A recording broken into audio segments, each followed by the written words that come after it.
Ang ganda! Gusto mo ba nito? Sige, tignan mo. Nabudol na naman ako ni TikTok. Tignan nyo kung ano tong in-order ko. Natuwa talaga ako nung nakita ko to sa TikTok shop. Oh, di ba? Ang cute-cute niya. Isa tong table lamp, crystal table lamp. Ang ganda niya. Tignan nyo. Oh, di ba?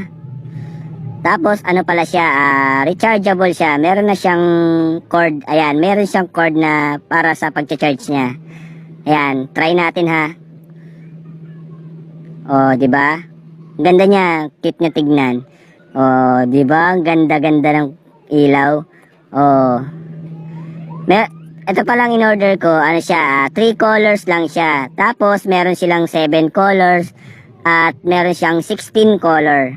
Yung 16 color with remote na siya. Ayan, kaya 3 colors lang ang in order ko kasi medyo mura, nag-try lang naman ako. Baka mag-order ako ng 16